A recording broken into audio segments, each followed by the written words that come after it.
NCTV45, The Train, anytime on your time. The Cedars is a great restaurant with outstanding Mediterranean food.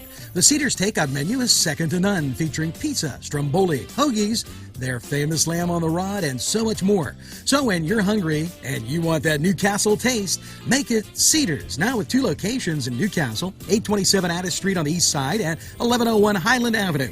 Call Cedars East 724-658-9260 or Cedars North 724-652-7657. R&A Screen Printing Newcastle is the place to go for signs, shirts, hats, vinyl lettering, embroidery, magnets, vehicle lettering, banners, window decals, and they can put your design on many items. They have decals for vehicles and signs for all your advertising needs. Great selection of sizes and styles of regular or glitter t-shirts. R&A can iron on a logo while you wait and can do any school logo. R&A Screen Printing, 1217 Moravia Street, Newcastle, open Monday through Friday 9 to 4. Call 724-652-2241. The Beanery Depot and Deli.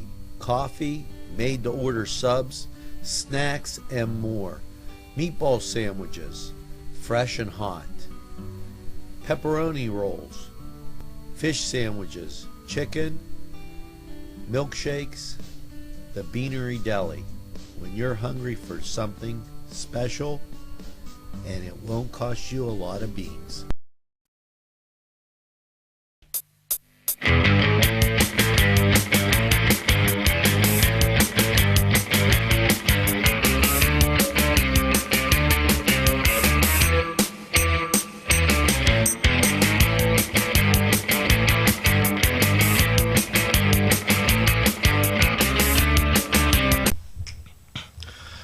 Welcome to the Cedars Sports Corner here on NCTV45, NC Radio 450. I'm Alex Salaverson, and I'm going solo today. Our value man, James Dotson, has come down with a 24-hour bug, and me and Prada don't want him here, so we told him not so nicely not to come. Not really, but we actually do hope he has a speedy recovery. Everybody around you is getting sick, Ben. It must be me. I must have like this aurora of like bad luck or something going on. People I talk about getting sick or hurt, or people around me, and I did get over pink eye last week, which is why my eye was a little red on the show last week. But I think it's just that time of year. But anyway, before we get into fantasy football, I do want to talk about a couple other topics. And I usually like to do this when I'm the only one doing the show, because usually we have more time for this. So, I guess one thing I really want to talk about is Penn State's victory over Ohio State. And, Angelo, I don't know if you watched the game, but I think that was just huge for the Penn State program. They had so many recruits there, and I think that was, James Franklin's first win over a ranked opponent in 3 seasons? I was even for Penn State, and I'm never for Penn State. Oh, no, I mean, you're a Notre Dame guy. You can't be for Penn State. But it was really special because, one, they had the whiteout. 2, this was a year really for healing for the university, trying to mesh fences with the whole Paterno thing, and just the fact that it came over their rival Ohio State, arguably the nation's best program since the early 2000s, in front of all those recruits, James Franklin's biggest win in his career. You have to wonder, are they going to start to turn the corner now? And you know what? I hope they do, and here is why. No matter if you hate Penn State or not, it's good for college football when Penn State is good. It's good for college football when Notre Dame is good. It's great for college football when Michigan is good, and look at them now. And it's great for me now that I know that Penn State will be chasing Pitt. Even though I'm not a Pitt fan, I still harbor that because they didn't play for all those years. I know, and that's why I say it's good for college football. When Penn State is good, especially now that they're going to be continuing to play Pitt. I think they have a 4-year agreement to play up until 2020, and I hope they extend this series past that. But, with Pitt beating Penn State earlier in the year, that was huge for the Pitt program, of course. And now that Penn State has beaten Ohio State, now you start to get crazy thoughts like, could Pitt beat Ohio State? I wouldn't go that far. But this region and this part of the country, we want our programs to do well. We really want them to be as powerful as they can be. And I think, we're starting to see that now. Yeah. All except in South Bend where they're saying, where are the Irish instead of here come the Irish. Yeah. And that we were talking last week after the show, how much longer does Brian Kelly get? I mean, he took Notre Dame to their first national championship since 1988, 4 years ago. Could he really be on the hot seat this quick? Well, if he loses an Army-Navy game, Southern Cal game, and Miami, who's coming up this week, wow. I mean, you've got two real arch rivals and two longtime rivals in there. And that 4-game stretch doesn't look good. Army and Navy are going to give it everything they got, and I don't expect anything less from the Canes or Southern Cal. Right. I mean, it's a shame because Brian Kelly, he's a controversial figure. And, there's obviously a giant portion of the fan base that loves him, a portion of the fan base that hates him, and then, that horrific incident with what happened to that kid years ago. Again, like I said, I want the traditional college football powers to be good. So, you wonder how much time Brian Kelly has left. If they completely tank the rest of the season, the seat's definitely on fire, I would say. Other news, Sidney Crosby's back on the ice, and that brought a smile to my face.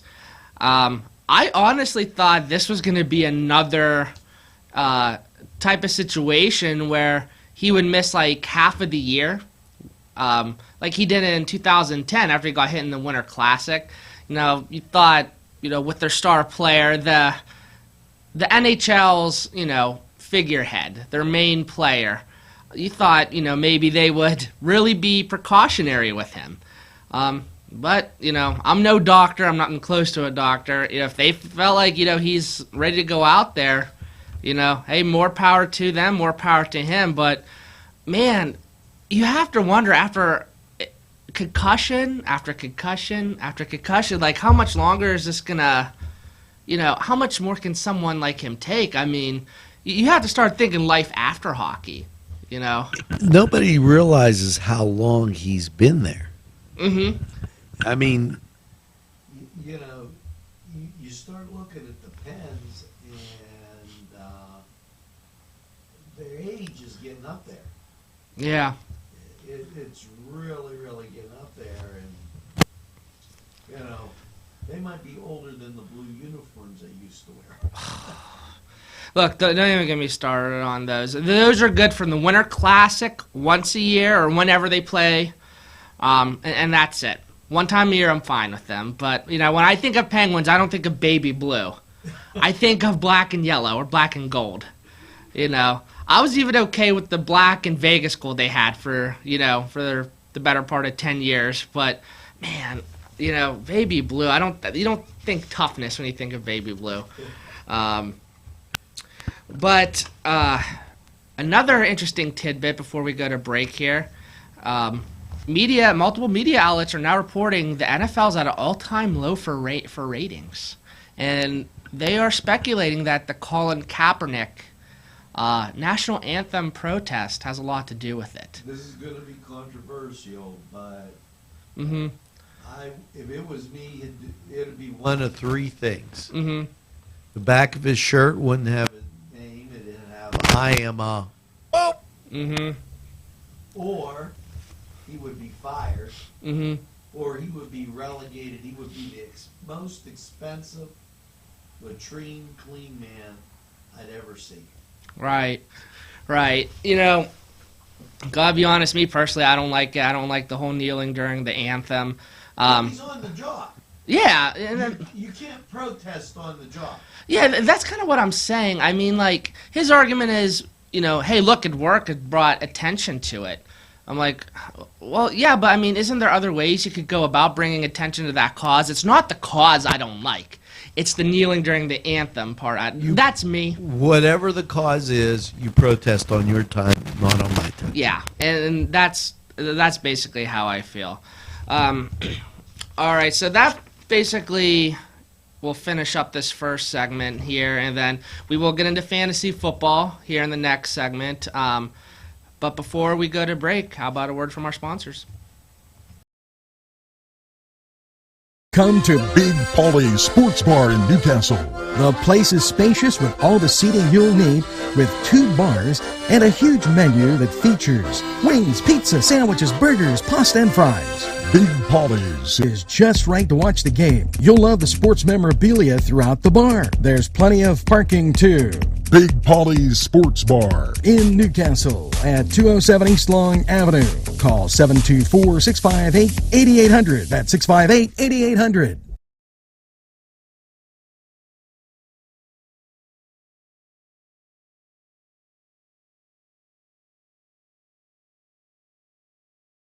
Gentlemen, if you want to look your best with high-quality clothing, then I recommend Main Street Clothiers and Custom Tailors in downtown Newcastle. Mike Caggiano is the owner, and he and his staff have been in the business for decades, and they will always give you the right recommendations. They also carry Rondinelli tuxedos. That's Main Street Clothiers and Custom Tailors, 210 East Washington Street, downtown Newcastle. Call 724-652-3851. Welcome back to the Cedars Sports Corner here on NCTV45, NC Radio 450. All right, I hope you guys enjoyed the first segment. Now, let's get into the Fantasy Football Toolkit segment of our show tonight. Okay, man, this is a very interesting part of the year because now you start to really discern where you want to go with your teams in your leagues. Either you're 1-5 or 5-1, maybe 3-3, whatever. But this is a big enough sample size to determine what you're going to do with your team at this point. And we say this all the time on the show. You go with what have you done for me lately. So if you're 1-5, you might have to take a bigger risk. You're 5-1, not really have to. Things are kind of working.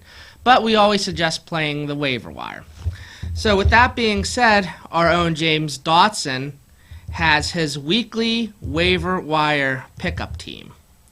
And let's get into that right now. If I could get my notes up here to work, here we go.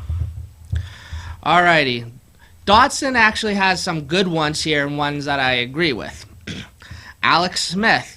He was one that I was going to suggest as a waiver wire pickup even before I saw his list. And one thing that's obvious about Alex Smith, he's not an elite fantasy quarterback or an elite regular season quarterback or anything like that. But, if your roster has, if your starting quarterback is injured, Big Ben, or need a replacement for Eli Manning or whatever, and you're playing the week-to-week matchup, you gotta like Alex Smith this week. He's going up against the Indianapolis Colts, who have the worst overall defense so far this year. They're allowing 28.6 points per game and 399.7 yards per game. So Alex Smith is someone to look for this week if you need a decent waiver wire pickup for a quarterback. Also, someone else that's caught my eyes, and also Dotson's, Tyler Montgomery, wide receiver for the Green Bay Packers, or running back. I don't know. They're so thin at running back right now. The Packers are, with Lacey going on injured reserve, that they now have a wide receiver taking snaps for running back. He really impressed me last week. He ran the ball 9 times for 60 yards, and he caught 10 passes for 66 yards. So the thing is, it seems like he will continue to hold on to that starting running back position. It's even weird for me to say because he's a wide receiver, but he's going to be playing running back. But he's going to be in that favorable position in the foreseeable future moving forward. So, you want to stick with him. And Dotson, last week before the Thursday Night Football game on the show, he even called it. So you got to give props to our value man there. Another interesting player that Dotson has, and that is Vernon Davis. He's averaging 9 points per game since Reed went out.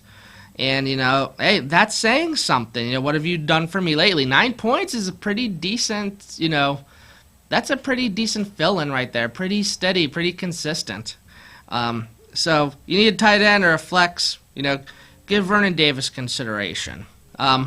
Also, Jack Doyle, 12 points per game last 2 weeks. Oh, and you know what? C.J. Anderson is going to be out for a while. So, if you were looking for Devontae Booker, now you definitely go after him. And man, C.J. Anderson, the last few years he's been rated so high, and he just ends up disappointing fantasy owners. And he disappointed me when I drafted him high last year. And, unfortunately things happen, and look, he's injured. So, man, he just seems like someone that you can always count on to disappoint you. He has Mike Nugent as his kicker, and for his defense, he has the Dallas Cowboys, and the Philadelphia Eagles. Man, their defense did look terrible last week. He also has Jamison Crowder, good deep threat, 100 yards last week, and Jacquizz Rodgers goes without saying now with their situation down in Tampa, so he's the guy going forward down there, of course. An interesting person I have, too, is Quincy and Ununwa. And try saying that 5 times fast, Angelo.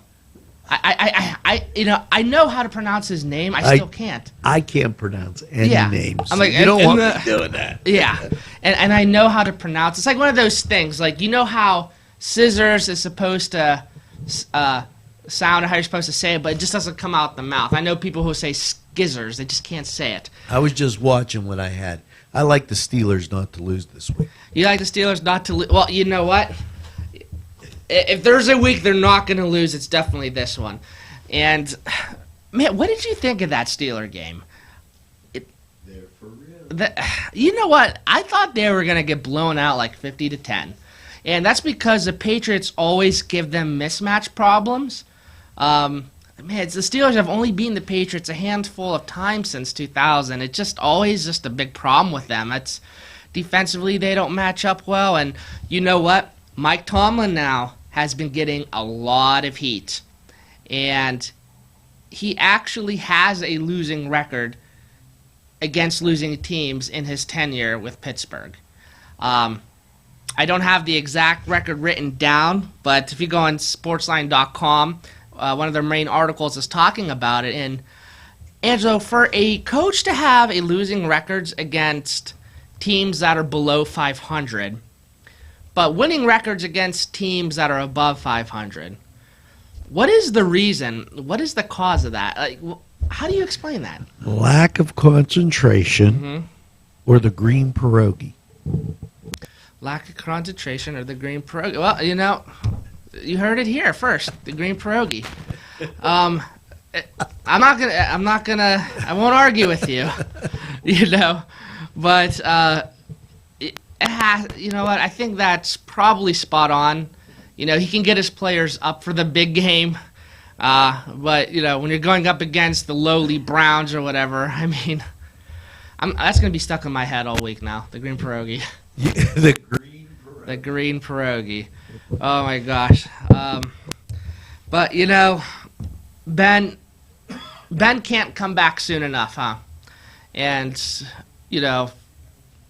when you think of the Steelers, think about it this way. As soon as Ben gets back and they maintain some health, they can be a force come playoff time. Well, my whole thing is the teams that really do well in the playoffs, the last better part of 10 years, it seems like it's the team that's the hottest going into the playoffs. And we'll talk more about the Steelers in the next segment. But again, if you want to score big, then get over to Shenango Auto Mall. George Fiacco, General Sales Manager, and his experienced staff will be glad to talk to you about all the amazing used car deals from their huge inventory. Lifetime powertrain warranties, extended warranties, and guaranteed credit approval. They have a body shop and full detail shop. It's not your normal used car lot. They also buy cars, trucks, and SUVs. Shenango Auto Mall is located at 2515 Elwood Road in Shenango Township. Call 724-698-7304. The Branding Iron Bar and Grill, a great place to gather. Some examples from the menu: 45-cent jumbo wings with 30 different kinds of sauce, meatball sub and fries, $5.50, hot cheese balls and burgers, and delicious large sandwiches. Stop in during happy hour, 4:30 to 7:30. You can dine in or take out. The Branding Iron Bar and Grill is located at 2221 Ben Franklin Highway, Edinburgh. Call 724-658-1210. Welcome back to the Cedars Sports Corner here on NCTV45, NC Radio 450. Wanted to mention real quick, I kind of went off topic there when we were trying to pronounce Quincy and his name. We're not going to get it right. I just don't have the tongue to say it right. But anyway, you want to start him because he's facing a Browns defense that is both banged up and bad. They're 26 overall in pass defense, and some people might be like, well, what about Joe Hayden? What if he comes back? My whole thing is he may be covering Brandon Marshall for that game, for the majority of that game. So I really like, we'll call him Quincy E. I really like Quincy E this week. Well, understand that, the Browns, they're watching the Super Bowl like everybody else. Yeah. Yeah. Speaking of Cleveland and Cleveland teams, just talk about, how unbalanced it is now with the Cavs being NBA champions and the Tribe, the Cleveland Indians, looking like they might win the World Series. Talk about Cleveland really coming into luck finally after how many years without a championship in such a short amount of time. And then there's the Browns, the lowly Browns, the dysfunctional organization Cleveland Browns. But if you're a Clevelander, you're an Ohioan who loves all the Cleveland teams, I think most of them will take that trade-off. 2 championships in exchange. 2 championships in the Browns. The Browns bring you back to reality. Yeah, that's really true. Listen, remember in 2008 when the Pittsburgh was known as the City of Champions. Steelers won Pittsburgh known as the City of Champions with the Steelers winning the Super Bowl and the Pens winning the Stanley Cup. It was a city. Don't even make that. Don't make that correlation. That's Cleveland. Listen to what I'm saying. It was the City of Champions and the Pirates. You always added the Pirates, but then the Pirates finally got good. And now you see the Pirates had won in '79. Well, yeah, I'm just talking about. Well, no, in 2008 they were also called the City of Champions. Yeah, in '79 the Steelers won the Super Bowl and the Pirates won the World Series. Keep in mind that it's been 1948 the last time the Indians were around. 52 plus 60, 68 years. Hey, good for them. Honestly, I kind of want the Cubs to win the World Series. And go get a goat. Well, I feel bad for that Steve Bartman guy. Remember him? They should have him throw out the first pitch at their home opening game. I'll buy them tickets for center field. Yeah, well, honestly, I think he's still in witness protection. Just yeah. That's a good one. Yeah, probably had face surgery and and I think that was ridiculous. I mean, how many people were going for that ball? You know what I mean? The poor guy is obviously, I would like to think, not a Cubs fan anymore. I think the Marlins, that same playoff series, offered him a house and season tickets down in Miami. Yeah. I'd be like, good, forget the Indians, or forget the Cubbies. So, but a lot of people placing bets and a lot of diehard Cleveland fans were not happy. So, still aren't happy, I'm sure. But a lot of people wanted Charlie Sheen to be the one to throw the first pitch. Euchre. That's a little outside. Major League. Oh, yeah. You know what? I never saw that movie. I'm the one person who never saw that movie. Never saw it. Well, no, because when I was little, I did not want to watch a movie based on Cleveland sports. I was that passionately pro-Pittsburgh, anti-Cleveland that I didn't want to watch anything. But it was funny. To me, Cleveland being successful was not funny. It was terrifying. It was disturbing. It was just not right. Maybe I should go watch it. Although I don't know if I'm really a big Charlie Sheen fan in general. But that's a conversation for another day. But with all seriousness, though, you do have to feel happy, I think, for the city of Cleveland. Now that I'm older and not really anti-Cleveland like I used to be, I am happy for that city. That was a city that was championship starved. I think the second closest city that's championship starved is Minnesota. Yeah, they never win. 4 Super Bowl appearances, 0 titles. Twins and the Timberwolves, and was the Minnesota Wild. I don't know. Do they have any championships? I don't think. No. None. Wow. After that, I think is San Diego. Yeah. Well, they don't need a championship. I think that people living in San Diego are happy enough living with 72-degree weather every day. Yeah, they don't need that. And there's a reason why Miami teams don't have a great fan base. You go to the NBA Finals, there's people still coming in, at halftime. They don't really care. It's because they're in Miami. They're in great weather. Those fans are more concerned with concerts, celebrities, beaches. So I guess being brought up, in a more blue-collar cities that really love their sports, you really appreciate it even more. I mean, think of West Virginia. They have nothing. Really, there's casinos in West Virginia, and that's it. But as much as I hate the West Virginia Mountaineers, and I hate them with the undying passion, they have a great fan base, and it makes me mad. But, They do. I just can't figure out why they're playing in the Big 12. Oh, well, no, they got... Honestly, this all started, the whole conference realignment thing started with Pitt and Syracuse quietly negotiating their way into the ACC. Then all of a sudden, one Saturday afternoon, boom, they got offered to join the ACC. And it was all over ESPN. And once you get offered, or once you apply to the ACC, I should say, you don't apply to a conference unless you know you're going to get into it. And that started everything. The Big East was beginning to crumble. Pitt, and you got to give kudos to Steve Peterson, who I'm not a fan of. He tried to save Pitt, and I think he did, honestly, from a conference standpoint anyway. And they got into the ACC. Syracuse got into the ACC. More teams started going more schools started going into different conferences. West Virginia wanted to get into the SEC. Guess the SEC didn't really want them. Can't say I blame them. That would have been wrong. That would have been weird. I don't... Well, I mean, I guess geographically maybe it's not the worst, but it still doesn't really make sense. I don't even think them in the Big 12 makes sense. West Virginia in the Big 12. It doesn't. No, it doesn't. But anyway, they got into a conference, and, they saved themselves, and now West Virginia's good this year.